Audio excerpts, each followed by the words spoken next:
Hi, I'm Neil Weaver, and in this episode of the Energy Academy, I'll be explaining how the balancing mechanism works. To begin, it's worth bearing in mind that the power system in Great Britain is always out of balance. This just means that supply and demand are never completely aligned. There are many reasons for this. Power stations may become unexpectedly unavailable, the wind may blow less than was forecasted, the nation could all turn on their tellies in response to a major breaking news story. And generators and suppliers could fail to meet the promises made in their final physical notifications. The possibilities are endless. Also, as our system increasingly relies on intermittent renewable technologies like wind and solar, the system's more prone to being out of balance. Because of this, National Grid ESO puts provisions in place to make sure the system is always balanced enough to prevent a blackout and to keep frequency at around 50 Hz. Established in 2001 alongside the Balancing and Settlement Code, the balancing mechanism is the system that the ESO uses to balance the system in real time. Small adjustments made on top of the wider power market can be made through the balancing mechanism so that the ESO can keep the lights on. Participants can register assets known as Balancing Mechanism Units or BMUs with Elexon, the organisation responsible for managing the Balancing and Settlement Code.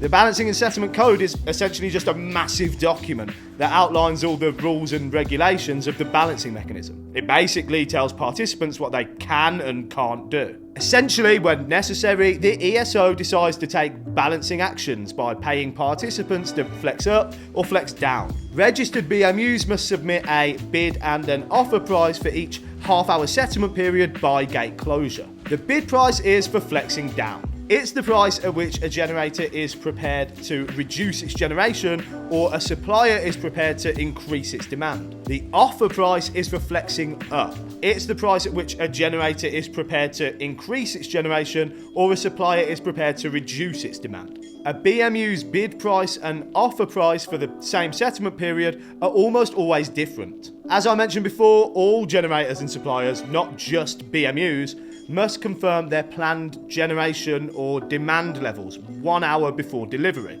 at gate closure. BMUs additionally submit their bid and offer prices for the balancing mechanism to be turned up or turned down. Once National Grid ESO has all this information, and between gate closure and the end of the settlement period, they decide which bids and offers to accept in order to balance the system. Most of the time, participants pay to flex down, but they can also bid negative amounts. If accepted, this means the ESO pays participants to deploy BMUs to decrease generation or increase demand.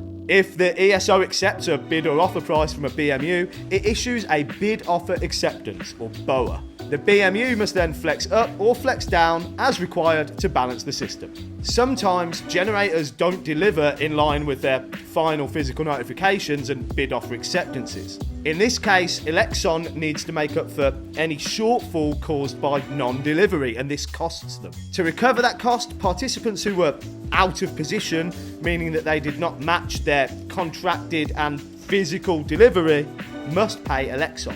Out of position participants are charged at the system price. This is a price determined by Elexon for each settlement period in a process known as cash out. While being charged the system price is often considered a penalty, there is still an opportunity for participants to generate revenues when this happens. This is known as NIV chasing, and I'll be explaining exactly how that works in the next episode. I'll see you there.